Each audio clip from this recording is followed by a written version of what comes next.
I think all of us at some point in our lives have worked with someone who just has a negative kind of outlook on life, has a negative personality. And long term, if it's something that is really beyond their personal control, they've had it brought up to them, it's been something that has been addressed, documented, readdressed, redocumented, it's probably something to help them move on, find somewhere else to be.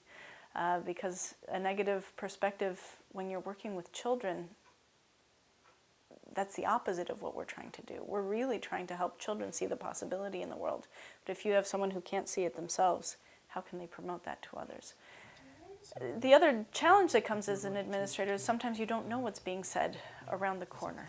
And so at that point you have to keep your ears as open as they can be. Find the people in the group who will help to support the school by telling you about the problems. One of my mother's favorite sayings that I encourage administrators to use very often is, you should only complain to the person who can do something about it. If it's something that needs to be addressed, let's address it.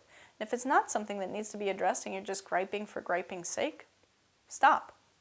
It doesn't help, it doesn't serve, and it ends up hurting the community rather than supporting it.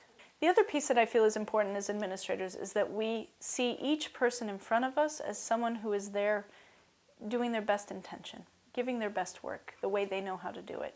And sometimes all that we're doing is being a reflection for them so that they can realize how it's being felt. And so it's almost, I don't want to say it's a mothering, but it is a mentorship kind of a thing when you have someone who comes into the group and is giving some negative feedback or negative vibes, negativity to their experience.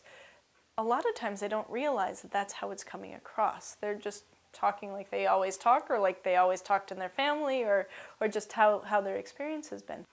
To give honest, unemotional feedback can be an enlightening experience, but you as the administrator have to be in the right mindset to be able to do that. You can't feel personally attacked by it, you can't feel yourself involved in the conversation. It has to be done not neutrally, humanly, but not from an emotional place.